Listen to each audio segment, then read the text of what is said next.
Good afternoon, everyone, and thank you for attending our Professional and Academic Development Series, PATS, in its 30th edition. The PATS is an event organized by the Emphasis in ELT Education of the Interinstitutional Doctoral Program and the research group EILA, Equipo de Investigación en Lingüística Aplicada of Universidad del Valle. Today, I'm pleased to present our distinguished guest speaker, Dr. Domingo Sávio Siqueira, who kindly accepted our invitation. We are truly honored to have you here with us, Sávio. And I'd like to introduce him. Dr. Domingo Sávio Siqueira is an associate professor of English and Applied Linguistics at Bahia Federal University in Salvador, Brazil. He holds a PhD in linguistics from UFBA and is a productivity researcher with Brazil's National Council for Scientific and Technological Development. His most recent publication, co-authored with Alexia Kogo and Graham Crooks, is English for a Critical Mind, Language Pedagogy for Social Justice. This is 2023. So I would like to give you a warm welcome and thank you very much for accepting this invitation and being here with us, Sávio. But anyway, so again, thank you, Professor Jose, for this invitation.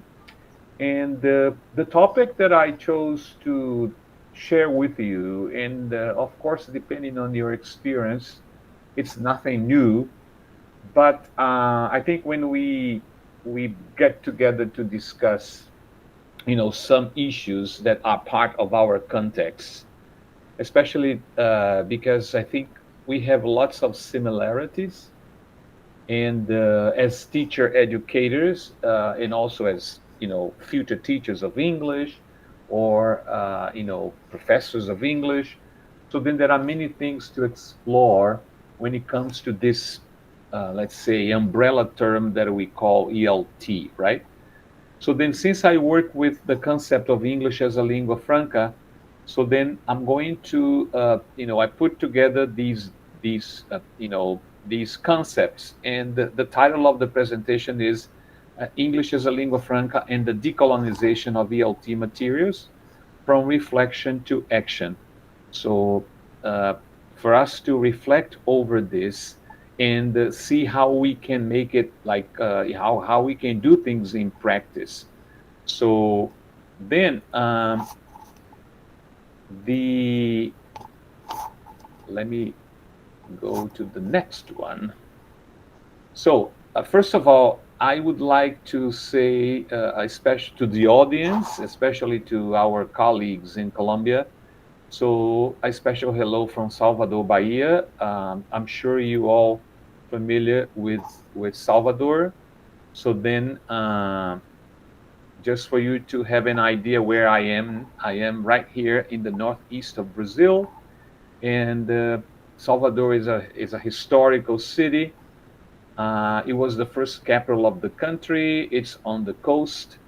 And this is a picture of my university, Universidade Federal da Bahia, located in Salvador. This is the main campus, just to give you, an idea where I am now. So the outline of the presentation, I divided into, roughly 7 parts. So I'm going to introduce talking about the world and its complexity, English as a lingua franca, work a little bit on the concept of English as a lingua franca. Then I'm going to discuss very briefly also the concept of decoloniality, together with coloniality. And then within this discussion, I'm going to propose why decolonizing ELT and why I still believe and I defend in let's say in the sense of the theory that ELT has always been a colonial enterprise. And then I'm going to focus basically on textbooks, especially materials and textbooks, as one part of the discussion, because we could touch other issues relating to the decolonization of VLT, but in this presentation, I'm going to focus on specifically on materials. So, and I'm going to share with you what I call the plastic world of textbooks, and then a little bit on some ideas to decolonize VLT, and finally, inconclusive works. So, uh, going opening up the discussion, we have I propose for us to reflect on the world we live in today, uh, and we need to, as teacher educators or future teachers of English or teachers of English. So we are in the middle of a very complex world, and there are many things that are implicated in this complexity. So then, just for us to have an idea, I brought a few characteristics of the complexity of this world. And then we need to take into consideration, for example, that English has a spread, for different reasons. In English is part of this, complexity that I'm going to describe here. So we are in a world where tidal migration flows are higher and higher, high mobility of people, new diasporas. So people are moving, more often than in the past for different reasons, and sometimes for very bad reasons, wars, famine, conflicts, etc., etc. And then this will generate, for example, new and liquid sociolinguistic environments where the people move into places and they don't speak the language of the places they go to, and then in terms of assimilation, which has always been complex, so it doesn't happen as often as people think it could or should. So then we talk about super diversity, right? More and more. We talk about trans and interculturality. And then, of course, we talk about decoloniality and coloniality. So we also refer to what we call bilingualism, plurimultilingualism. Um, we talk about mixed pluricentric languages, and of course, global lingua franca. So then, not only English as a lingua franca is spreading, but other languages are also spreading. Then in its complexity, we are in a world of multiliteracy, multimodality, digital technologies of information and communication. So the image today is very powerful sometimes. Of course, an image is a text, and in many ways, the younger generations are tend more to concentrate on images than on real texts, like written text. So all this also provokes growing translingual and transcultural orientation. So in different situations, in communities, in schools, so then more and more mixed societies. And of course, when it comes to the school, so we are going to experience multilingual and multicultural classrooms where we are going to have to discuss issues of identity, ethnicity, anti-racist education, and many other topics. So then all this puts the teachers and teacher educators, before what we would say there are many new education demands and needs. And of course, when it comes to this whole complexity, and we concentrate basically on language, we see that despite the fact that we do have other lingua franca, so we have the emergence of a global lingua franca, or maybe what people would say a truly global lingua franca, which is English, right? So in this context. So then I'm going to just for us to have some ideas. So the term lingua franca is normally used to refer to a contact language, that is a vehicular language used by speakers who do not share a first language. And today, with technology and the internet and social media, so then more and more people are communicating with people from different cultural backgrounds. And, of course, English is probably the language most spoken in these interactions, but it's not the only one. Um, so, this global spread of English is a phenomenon labeled different names and studied under different perspectives. So then what happens? Depending on how we study, how we investigate the phenomenon, so then we give different names. We call English as a lingua franca, English as an international language, world Englishes, etc., etc. So I'm going, of course, to concentrate on what I call English as a lingua franca. But of course, there are other visions, other lenses to investigate the phenomenon. So then let's concentrate on what we call English as a lingua franca. And then I have here a couple of definitions to the term. So English as a lingua franca, or if you prefer, ELF, refers to communication in English between speakers of different first languages. Also, the discourse produced in interactions involving speakers of different first languages, or any use of English among speakers of different first languages and lingua cultural backgrounds.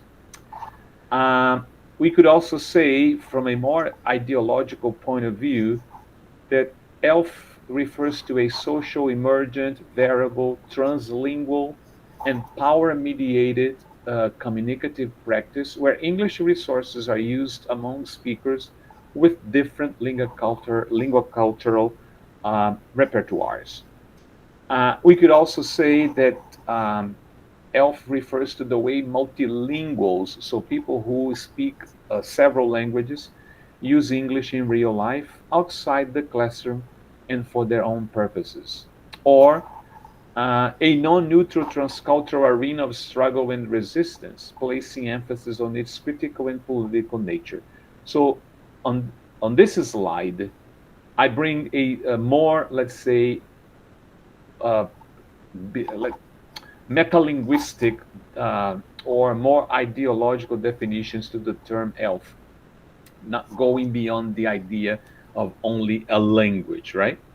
So then that's why I think this quote is interesting, because as teachers and speakers of English, especially non-native speakers of English or ELF speakers, so ELF as a phenomenon has always been multilingual. So most people who speak ELF are at least bilingual. So, or everybody who speaks ELF is at least bilingual. So ELF as a phenomenon has always been multilingual. And then when English is used as a lingua franca, it becomes less foreign.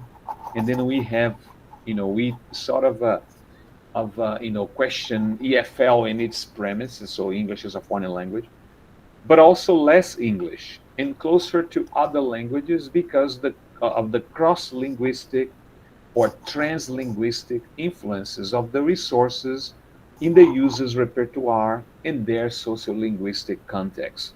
So then this is a way to expand this idea, of English associated with a country, with a nation, with a standard, etc., etc. So the more English is used as a lingua franca, the less foreign it becomes, and also less English. So um, then, when we put together, when it comes to teaching English nowadays, we can put together two perspectives. So the traditional EFL, which is English as a foreign language, that you know it's still very strong, and we can put the other perspective with that we call ELF. So then, if we, compare, at least if we speculate, differences between the two perspectives, I listed here a few, and of course, I highlighted materials because we are going to work on materials here. So when it comes to EFL, uh, there is an emphasis on standard native speaker pronunciation, while ELF, there is a recognition of the global nature of the English language, and then the native speaker in many situations becomes basically irrelevant. So for EFL, there are restrictions to the use of L1, while ELF, we focus on helping students use English successfully, especially in international contexts. Um, for EFL, there is a focus on idiomatic expressions used by native speakers, while in EFL, there is an awareness of native speakerism, which is something that we denounce as the imposition of a native speaker model that not maybe 99% of the people who are learning English would not like to imitate. There is a focus when it comes to EFL on standard native speaker accents, but not any native speaker, right? We say that usually the standard native speaker accents refer to basically to the dominant native speaker, while in ELF we value accents and intelligibility.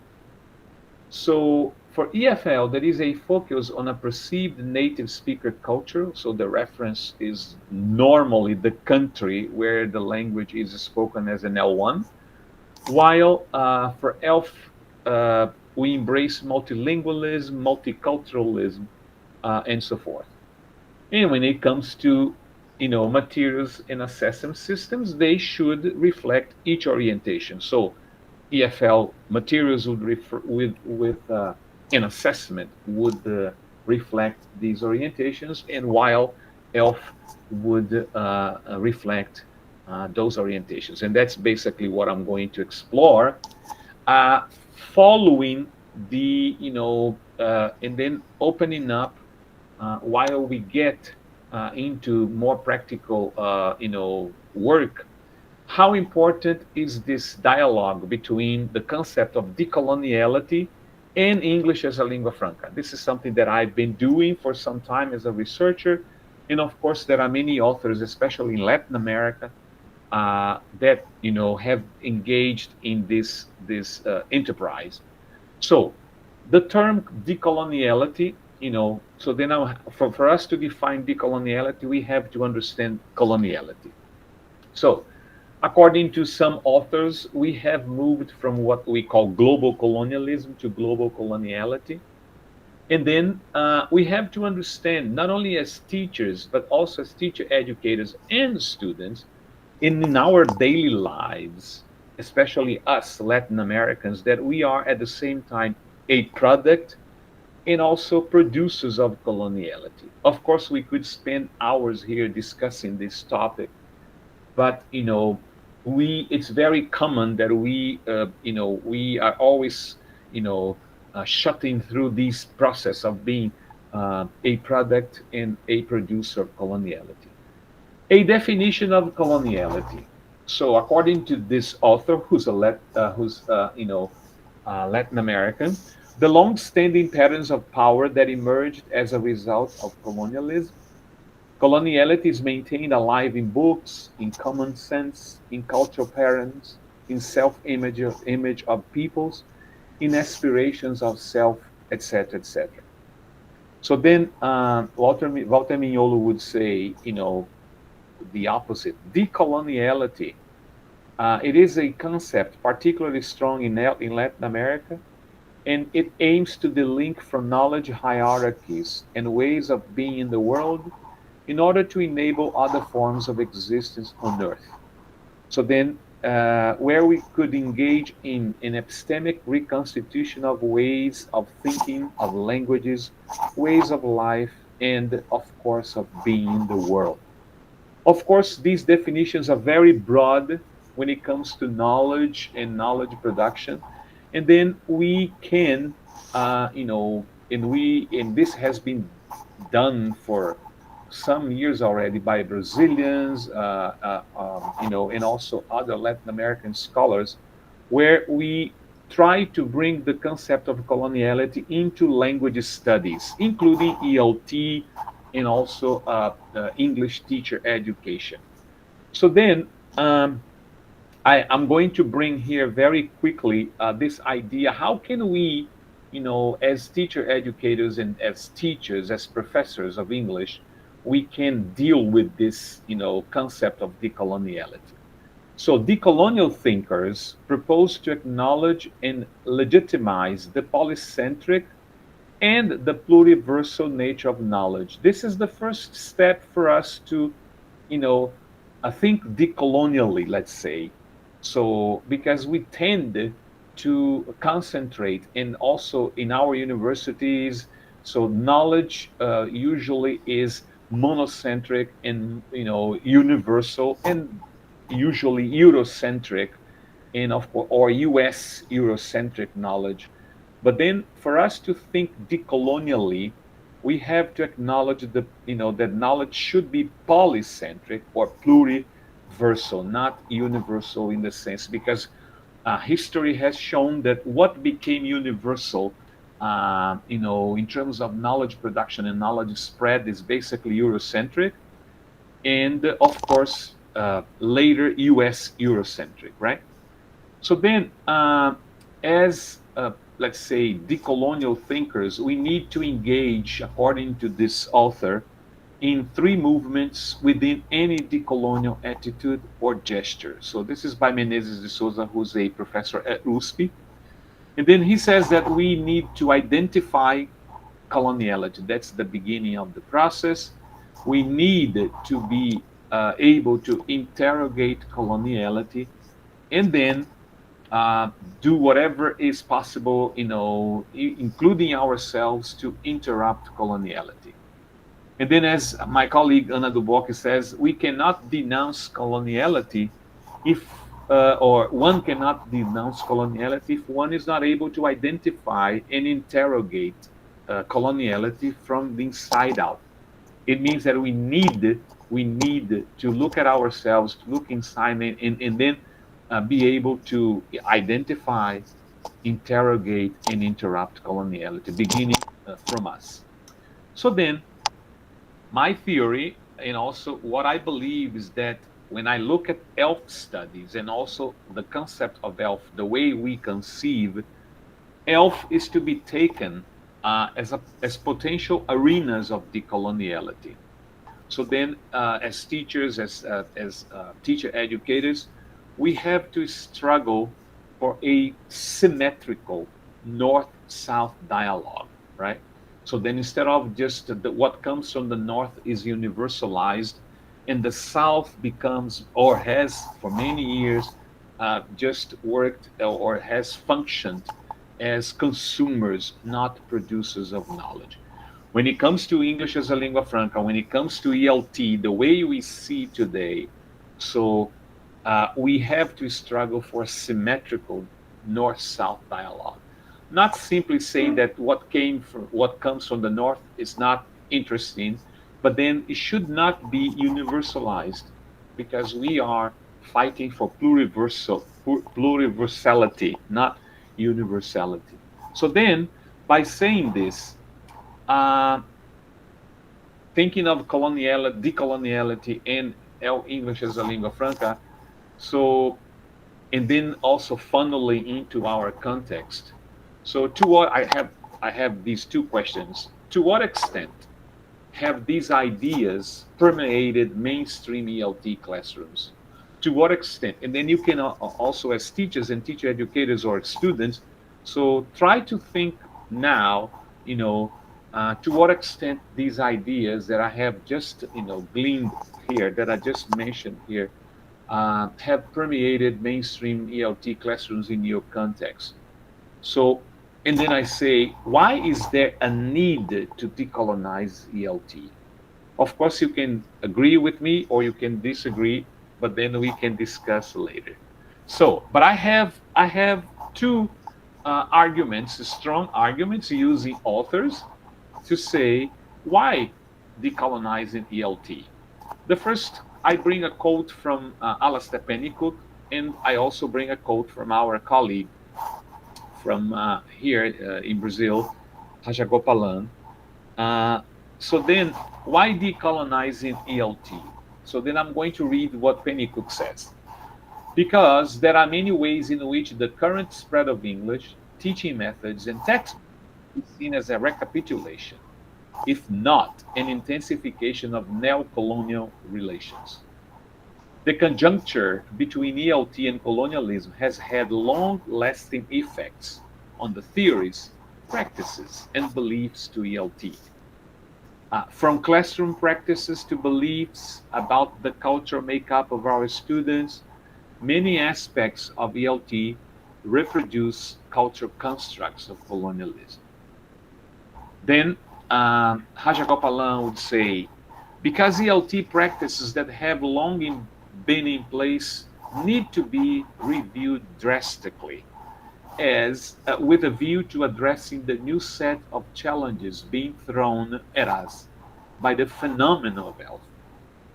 Up until now, a good deal of our taken for granted ELT practices have been threatened with the prospect of being declared obsolete for the simple reason that they do not take into account some of the most significant characteristics of health. And some of them are, listed in the perspective, in the chart that I compared the perspectives, right? So then, why decolonizing? Also, there are deep and indissoluble links between the practices, theories, and contexts of ELT and the history of colonialism. ELT pedagogical practices and perspectives like EFL, ESL, etc., are solely based on research and theories originating from the global north. And finally, such perspectives have historically been ethnocentric, culturally elitist, ideologically arrogant, dominant native speaker oriented, acritical, and in many situations racist. So those are very good reasons for us to try to decolonize ELT, right? Okay, so having said that, I'm going to concentrate, of course, decolonizing ELT, as I said at the beginning.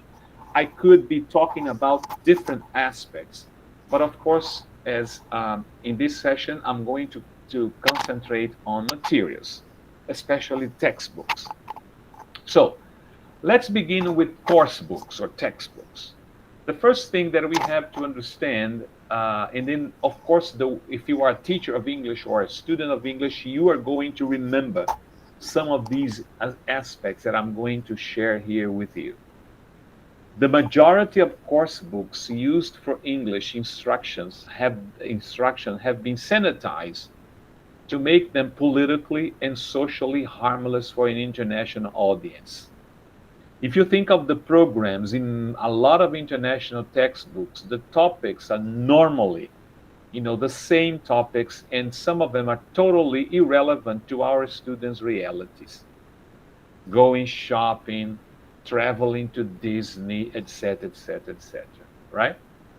So then, what happens?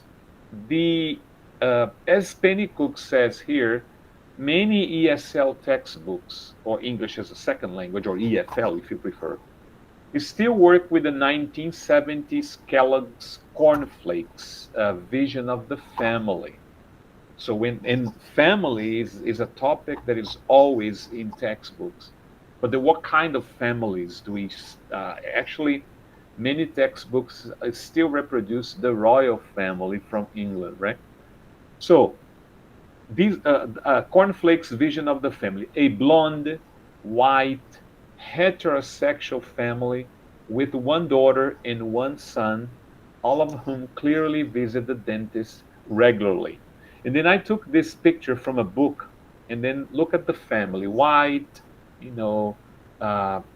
basically heterosexual, white, beautiful, smiley, etc., etc. This takes us to what Luc Prudhomme, back in 1988, labeled the plastic world of textbooks. And then I took this term and start investigating a lot in this area.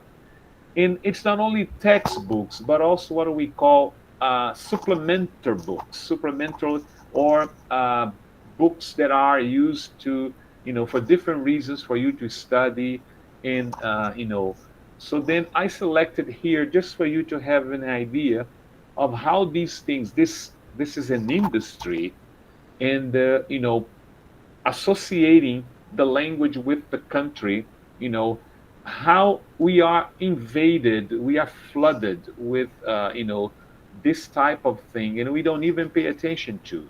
And then I selected here some, complementary books, or like, for example, Speak English Like an American, How to Speak Brit, and this whole thing of comparing British English versus American English as if we have only these two variations in the world. So this is something strong, but it's old-fashioned, especially when we think of English as a lingua franca. How about this one? This is in Portuguese, of course, but they say phrasal verbs. Como falar inglês como americano. How to speak English as an American. And then this one, improve your American English accent. So then all these examples show that they are totally out of one reality when it comes to English as a lingua franca in international context. So then maybe they have a public for these books, or they had in the past. But nowadays, I think they are totally irrelevant. They are absolutely old-fashioned. Then, but we know that these materials, especially textbooks, they are important. I'm not saying that they're not good. They are important. They have advantages and they have disadvantages. And then I list here that textbooks can be a help or can be a hindrance. How can textbooks be a help? They provide a structure and a syllabus for the program. They help standardize instruction. They maintain quality. They provide a variety of learning resources. They are efficient to a certain extent. They can provide effective language models and input, no matter how distant from reality they are. They can train teachers. They are visually appealing, especially international books. They are the cheapest way of providing learning material for learners. On the other hand, they can also be a hindrance. They may and they normally contain inauthentic language or artificial language. People don't talk like that. They may distort content, and they do that a lot. They may not reflect students' needs, which is true. They can de-skill teachers. At the same time, they can train, but they can also de-skill, because depending on the textbook we use, they have so many things for the teacher that the teacher just becomes an operator of the system. So websites, the teacher's guide tells everything you should do, even planning, lesson plans, etc., etc. They are often culturally inappropriate. They can bring irrelevant topics for the students. They may inhibit teachers' creativity and initiative because everything is in the book. They are not compatible with a learner-centered philosophy of teaching, because usually the teacher tells what to learn. They may lead teachers into becoming mere mediators of the content instead of being real teachers, and they are expensive, right? So then, at the same time that they can be a help, they can also be a hindrance. And then we get into what we call the plastic world of textbooks. As you can see from these pictures, and some of them were taken from textbooks, this is the world that usually the textbooks bring to students, especially international books. So white people, beautiful people, famous people, brands, and especially the two most important cities in two countries, London and New York. And of course, the Queen, the King of England, famous people, happy couples, heterosexual couples, etc., etc. And then let me give you some examples based on what Perdomo said. If you look at the pictures here, so this is the world that usually, uh, is depicted by textbooks. We often behave as if our students, on entering our little EFL world, change utterly into little John or Janet Smith that coming to learn English, they have their three-dimensional humanity, or they leave their three-dimensional humanity outside and enter the plastic world of textbooks, where language is safe and innocent and does not say or do anything. And let me show you some examples. So this is the example I gave, right? So the textbooks, the Kellogg's family, I just blew it up for you to see. This is taken from a textbook. This is another example of a family, as you can see, white. Then we have basically, the happy family. Uh, this one you can see, for example, the story of brands, successful brands, the ideological that we call the invisible, or the what lies behind the curriculum, or the hidden curriculum. So then this is a lesson on brands, for example, Disney World, and another one on McDonald's. And you do have, this is taken from a textbook. For example, the story of the creators of McDonald's, so from hippies to millionaires. So this is to pass on an ideology, a place where you can go and you become rich, a place of opportunities. So all these ideological features that are, part of the hidden curriculum, and sometimes the teacher does not even pay attention to. Another example, for example, this is these three activities are taken from books.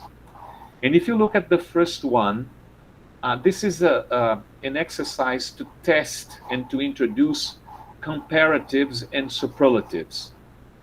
But then look what the example they bring. First of all, they bring someone famous from the United States, Bill Gates, a millionaire, so a billionaire.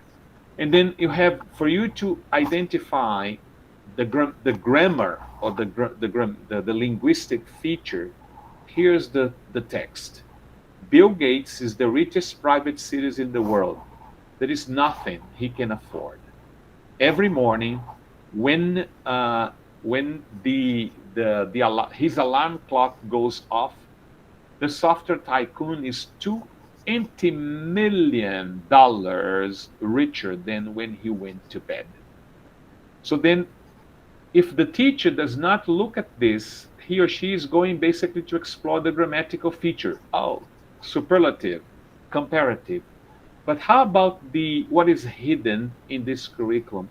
You see? So again, they want to pass on ideology of a place where you have rich people, etc., etc.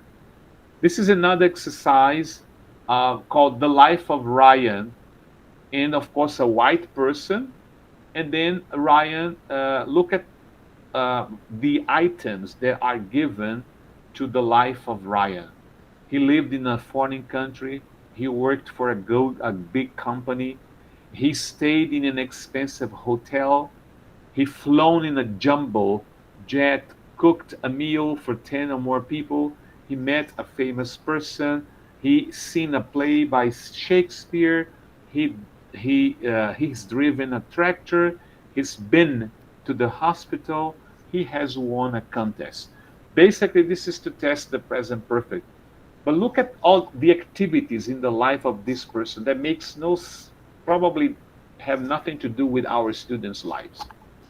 And the third one that I bring is again to practice superlatives. And look what they bring: the world's best hotels.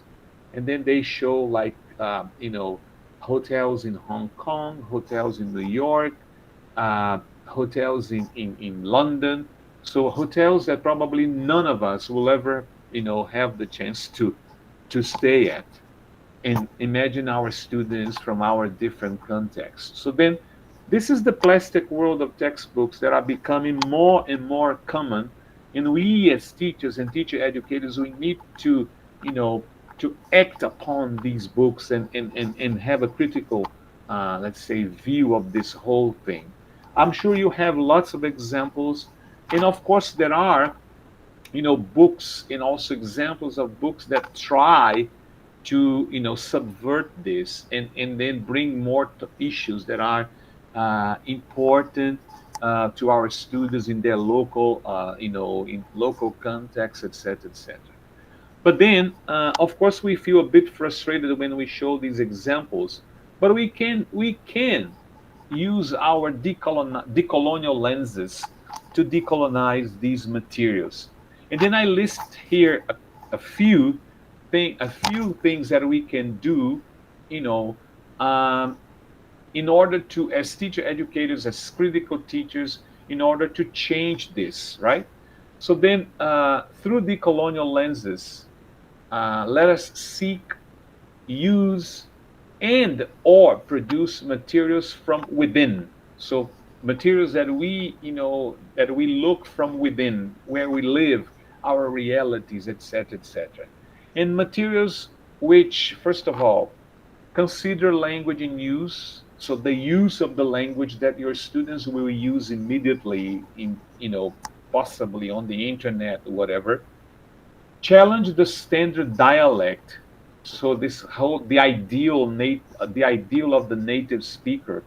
So of course numbers show that we most ELF speakers, of course, speakers of English nowadays, uh, will barely talk to a native speaker in their interactions. So the probability to talk English or to use English in the world today is much more with international speakers or non-native speakers of English. So why do we concentrate so much in our classrooms on this ideal of the native speakers?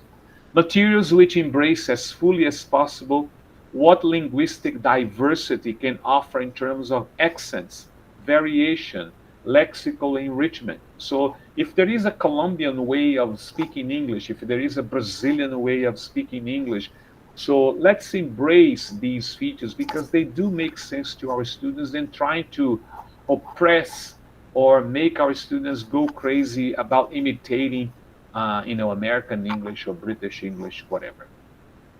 Materials that work with grammar and context, not these things like Bill Glade's example that I gave, but in context that are relevant to the students and that foster some kind of identification. So if you want to test, I don't know, if you want to teach superlatives, or so then you use something related to the context in Colombia, in Brazil, whatever. Uh, Materials that ensure that learners see themselves and identify with the usage situations presented, that they know, very soon they'll be able to use talking to a friend on the internet, in games, etc., etc. Materials that explore creative language use in the local space, appropriations, and accommodation strategies so common in second language acquisition. So talk to your students about, they can be exposed to native English, but they can accommodate without going crazy about imitating. But then the important thing is to think of intelligibility. If you are intelligible when you are communicating. So, materials that pay attention to the various lingua cultures, especially in interactions where the language functions as a lingua franca. So, where there is an interest in my culture, your culture, speaking English, not necessarily have, you know, the native cultures as I say, the only reference. Materials which consider pragmatic aspects, recognizing therefore the influence of the communicational context. So, for example, situations where students are able to hear people hesitating, things that happen in daily life, people repeating, not understanding, etc., etc. Not basically concentrating on what I call lab English. So English that is recorded in laboratories, and then without the pragmatic aspects that we see in everyday life. Expose materials that expose students to language as used in the real world and not just in books, right? Because it's just like use versus learning. So the use of the language in real life. That's, and of course topics that are much more relevant to the students, and materials which are not to be taken as Bibles. Books are not Bibles. They are not untouchable. The teacher, especially the critical teacher, with this view, this decolonial, critical, intercultural view. So he or she will always be able to say, "Hey, I don't want this because this doesn't, have nothing to do with my students' reality." So then the, materials should not be taken as Bibles, right? So, and then if you look at some examples here, and then I bring this when it comes to topics that are sensitive, and usually they're banned from the programs of textbooks. So then, in the book that I wrote for teachers together with two colleagues, Kogo and Crooks, we say that real life, in teaching, real life should be a starting point where the language to be used can emerge from the materials. And from there, the most diverse language actions can be triggered. So, you know, some topics, of course, depending on the maturity of the students. So we need to but there are things in our English classrooms that need to be discussed, right? And then poverty, homelessness, because they are part of our daily lives. Okay. Finally, and then I put here inconclusive words. Of course, we could discuss.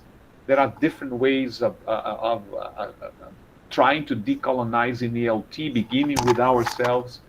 But then I would say, and then I have this quote here to finish up. So ELT materials are generally based on stereotyping, but not only ELT materials, usually language teaching materials. So, embellishment and glamorization Western lifestyles as objects of admiration and envy. Everybody, when you look, for example, at that example by, in the book using Bill Gates, we get, oh my God, the man gets 20 million every day. He is 20 million richer, so $20 million richer. So then, this is a way to glamorize, Western lifestyles as objects of admiration and envy, all of which serves to dissimulate the cultural dominance of foreign nations, especially the United States and Britain, and to belittle other cultures. In an age where foreign language learning has become a survival skill, it becomes virtually everybody's business, not only the teachers, to review the cultural message of language textbooks with a more critical eye. And this is basically what I would say when it comes to the book cannot be taken as a Bible. We need to assess the book critical in order to decolonize, in order to question. And of course, when we do this, we are exercising our critical awareness. I think this is the end. So thank you very much. Obrigado, gracias. And I'm open to discussion. Thank you. Okay, thank you, Dr. Siqueira, for this insightful presentation on decolonizing ELT materials through the lens of English as a lingua franca. Very interesting points you make, and I would like to open the floor for questions or comments from the audience now. So if people from the audience would like to participate, please open your microphones, or you can also type in your questions or comments on the chat box. Yeah, then we have a question or a comment here. Cesar, hello, go ahead. Good afternoon. Can you hear me? Yes. Hello, Cesar. Thanks, Professor, for this very interesting topic. Uh, I wonder if in the public policy of bilingualism, or let's say the teaching of English as a foreign language, in is that Brazil. Yeah, sorry if I'm wrong, but based on the context that you teach EFL, do you know if in primary section in Mm, public schools there teachers teach English to these students who attend public schools? That would be, let's say, a naive question. But the thing is that to be able to know if they teach according, let's say, to ethno education, or mm. I mean, something that has to do with the colonization of English. You mean in primary school? Yeah, that's it because we have kind of a situation, let's say, in Colombia. Mm, Those teachers were attending universities, I mean, future teachers. mhm. The public policy doesn't have a lot to do with this topic. Ah, Uh, okay. You mean the documents, and the and curriculum? we will have new teachers going to teach English, but well, in Colombia, the public policy doesn't have teachers to work in the primary sector, in primary Okay, section. Sorry, okay. and and I wonder if in Brazil is the same, and if you have the opportunity to teach these kids approaches that have to do with our identity instead of Mhm, mhm, teaching, like white Grammar. society. Uh, I don't think it's very different because what happens in Brazil, the public sector is very, there is a big gap between the sector and the private sector. So the foreign languages are not mandatory until secondary school in public, like say in public schools or let's say as a public policy. So in for kids in primary school, so they are optional, and then of course there is a tendency that usually foreign languages, in this case English here, they're basically if they're taught early, they're taught in private schools, and they are expensive. And there is a big nowadays there is a big fad of bilingual schools here to teach English since to the little ones, and then they are all private, and they charge a lot of money. So in public schools, so they are supposed to have English in secondary school, um, until what we call ensino médio, which is corresponds to high school. And then if you ask me if teachers discuss these things, I would say um, possibly not. That is something that we can guarantee, but there are many, especially in with uh, older students. There are many teachers in public schools doing a good job, um, despite the problems that we have in terms of infrastructure, um, uh, you know, classrooms with too many students, and also sometimes there is not an interest to learn the language. So, but I think there is one thing that says that is positive here is that we have a national curriculum called BNCC, which is the a Base Nacional Comum Curricular, and there were at least three different versions until we have the official one published in 2017. And despite several gaps these documents have, there is one good initiative that they introduce in the document, in the curricular document, the concept of English as a lingua franca, and some orientations towards things that I have talked about here. When we, in many ways, provoking teachers to try to teach English under an elf perspective. So this is part of a document, a national document that, in many ways, of course, teachers sometimes they say, I don't know what to do. Of course, in public schools, especially, English is taught from a very grammar-oriented point of view. But I would say, despite the fact that we have all these problems, so uh, some of the things that I discussed here, they are moving. People are listening. So teachers are paying attention. So they're a lot of them are coming to our university as graduate in graduate programs, postgraduate programs, etc., etc. So then it's a slow process. It's not simple, but I think we can have some hope, especially when it comes to teacher education. So I have several examples of teachers in public schools trying to teach from an elf perspective. So trying to move beyond what they're used to, what they were used to. You see.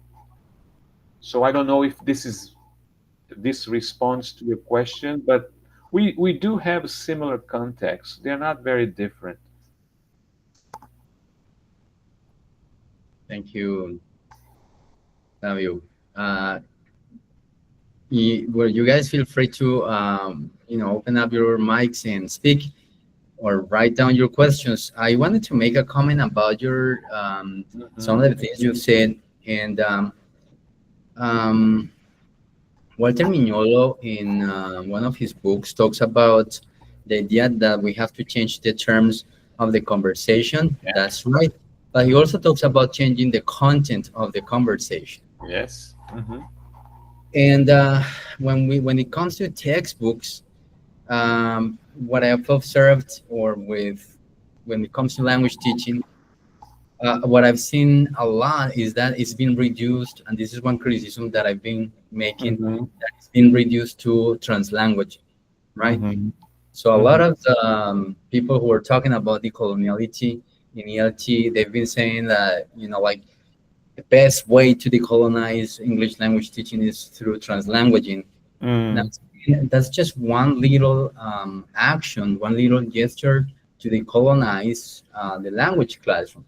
But we're not really changing the contents of the conversation, right?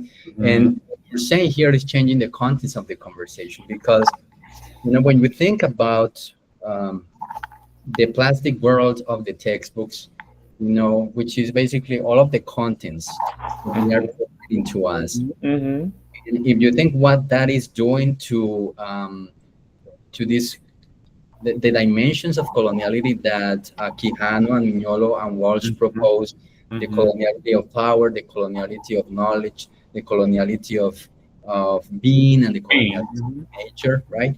What it's doing is basically perpetuating and transmitting all of these this matrix of power and knowledge that has basically made a coloniality over all of these centuries. So questioning all of this content in textbooks, that would be the first. I mean, questioning language, but also questioning the contents of the textbooks. That's one big step for us to move from coloniality to a colonial perspective. And some of the examples you gave made me think of, Quijano says that once the colonizer established the system, it wants to create desire, right? So basically saying, you know what? So we're bringing technology, we're bringing arts, we're bringing whatever that is legitimized and credible at your stuff. So the more you get closer to what we are, what we do, what we have, the better you will be. And textbooks do that. They are still playing with the desire. Come to these big cities, come to these, know about these people, know about our technology, because that is the more desirable. And that's still a colonial act. Yeah, yeah, The desire. Just wanted to absolutely. make that note. No, no, absolutely. What you say, everything that you say here is absolutely true in very, very meaningful.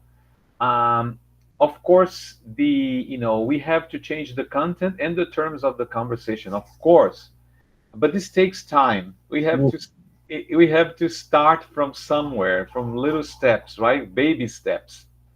So then, the and of course, decoloniality would involve going against all, because more and more, besides the three, let's say the three, uh, um, Dimensions. the three dimensions. Now we are having even more dimensions, right? So decoloniality of language, Mhm. decoloniality of race. So then we are having several dimensions being, added to the original ones: power, being, and knowledge. But then, just being aware of these things, I think it's a good start. And of course, we know that there are several constraints on where you work. So then, you can have a very decolonial perspective, but you are submitted to a colonial, let's say, imposition from the institution, because this is your job, you need to survive, etc. So there are, but I think, the ideally, that's basically what we should try to be doing, is to change, not only the content but also the terms of the conversation. If we start, in many ways, bringing or opening up for this awareness, I think we are already doing a great job, in the sense that you know that the hidden curriculum is there, and it is a colonial enterprise that basically wants to reinforce this coloniality. You see, so Yeah. then, uh, of course, reflection could be. We need reflection without action. Paulo Freire would say, it doesn't help much. There has to be action. But then, with all these constraints, and also, that's why I like the idea that, first of all, I have to look inside and say, hey, uh, what type of teacher I am, what type of professional I am, and how I can how am I or am I not contribute to this state of affairs? You see, so Yeah. then, but I think we need to start from somewhere, in the, let's say, assessing these materials critically is already a big step, when we consider that many teachers simply operate the system, and this is it. And some of these discussions are not even, in the agenda. You see, but then, and it's not even in the agenda of teacher education. It's good that we are discussing these things in our universities, but, we I can tell you that we might be exceptions. Not many teacher educators are interested in these discussions, even Yeah. our colleagues. You see, so then the more, and I think, knowledge takes place like this, slowly, and then we need to look from an ideological, a political point of view, in order to be able to, start making moves. And Yeah. I Yeah. agree. I agree with you. So then we need to go beyond that. Yeah, I like what you said, like what Lin Mario says, Lin Hmm. Mario, he says, Yeah. right, identified, possibly some people are just on the stage of identifying, reflecting, creating some awareness, then move Uh-huh. to interrogate and possibly interrupting, which is the part of taking action, which, as Cesar was saying before, like you basically, what it made me reflect about there's so many different levels and situations of teachers. For example, we are very privileged in higher Yeah. education because we have a lot of freedom to do these things, to Exactly. Yeah. contest, to criticize, and so on. Some Hmm. other people, as you're saying, they are more uh, constrained by the system itself. Yeah. ideas themselves are imposed, the perspectives of the institutions are not allowed to go out of the box, and so on. We have Exactly. people, we have Drew and Hans. Drew, go ahead. Mm-hmm. Hi, Hi. how are you? Good. How are you? Good, thanks. First of all, thanks for the chat and the information. It was really interesting and helpful. So my question is, I'm in a bit of a personal and research crisis at the moment. So Mm-hmm. I'm a first semester doctorate student at Univalle, and so I'm from the USA, and I've been Mm-hmm. here in Colombia for the last 12 years. Mm-hmm. I've been working at Univalle for the last 3. Mm-hmm. But my idea is to help co-create with the community an English curriculum in a Mm-hmm. governmental public school within an indigenous community. Mm-hmm. So my crisis, which I'm going through right now, is that honestly I feel a bit strange and a bit invasive going in and trying to do this work because I want to ensure that the work I do with the community is within a decolonialized Mm-hmm. framework. Mm-hmm. Mm-hmm. So the idea is to co-create it within the cosmovisions of the community and within Right. the Right. curriculum framework that they work within. But Mm-hmm. so I guess I don't know if you have any ideas or suggestions on how something like this could be taken with extra care, I guess. Right. Right. Thank you, Drew. The I think there is a key word in this whole thing, and I understand your crisis as you know you don't want to impose anything, right? As you know, this is very important. I think there is a key word which is dialogue.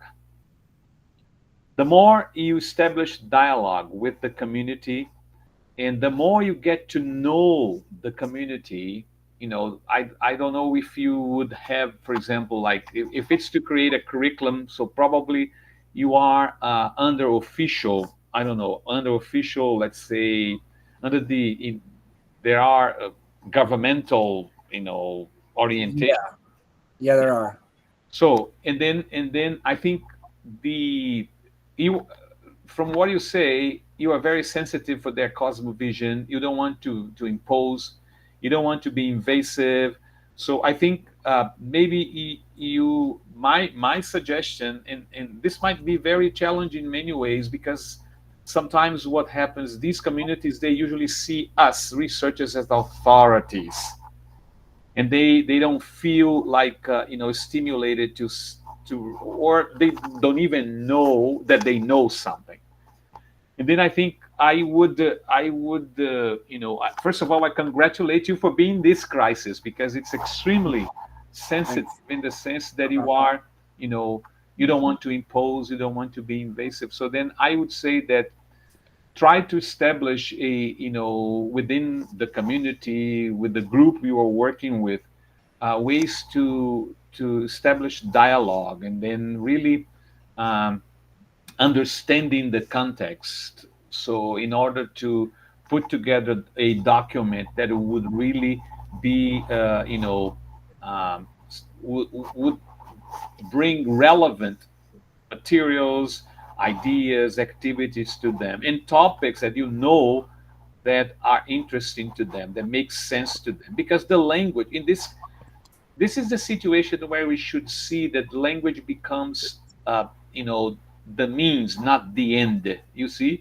Uh-huh. So and then with your experience in Colombia, I think for 12 years already, so probably you know very, at least to a certain extent, very well, you know, uh, what the community would be expecting.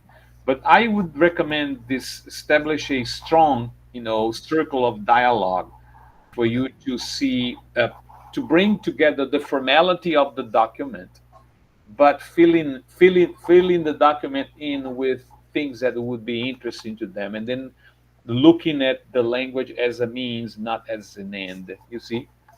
But anyway, Okay. I would love to hear more about this when you have, things done. Of course. That was an amazing answer. Thank you. It's especially when you talk about dialogue and listening and going in there really in a starting in a passive capacity Yeah. with no expectations. But Yeah. yeah, it's the reality of it. Yeah, for them not to see you as the authority who is going there and dictate what they should be learning, you see? So Okay. then eliciting, listening, establishing this dialogue with them. You and the team, probably working together with more people. Yeah. All right, thank Awesome. you, Thank you. Drew. And Uh-huh. we have our last participation by Hans. Hello, hello. Hello. Can you listen well to me? Yes, I can. Okay, thank you, Professor. Well, Hello. first of all, I would like to say thanks to Professor Jose Aldemar and the AILA group because I think this this session was or really fits my study, because Professor Savio, this was really thought provoking for me because I'm working in my doctoral study with my doctoral research with ELT materials, specifically talking about EFL textbooks, the analysis of EFL textbooks Uh-huh. from the colonial perspectives. In this case, I'm talking in relation to critical interculturality proposed also by Catherine Catherine Walsh. Walls and some other authors. So in that sense, first of all, thank you because you brought me with different ideas about how to support my research and how I am in the path, in the way. In my case, I'm working with critical interculturality and the analysis Mhm. of those EFL textbooks that are used here in Colombian Mhm. schools at the secondary level.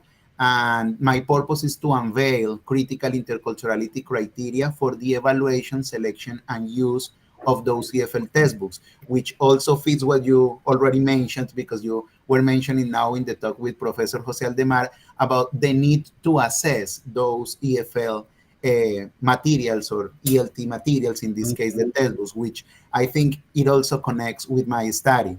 And how I'm planning to do it? Well, from those students and teachers, sentipensares, in this case, those lived experiences from the real users, that is something that is usually, let's say, left aside in traditional content analysis, which is Mhm. just frequencies and not the real analysis from the users having those voices aside. So in that case, and in that sense, where I'm really grateful for that analysis that you made.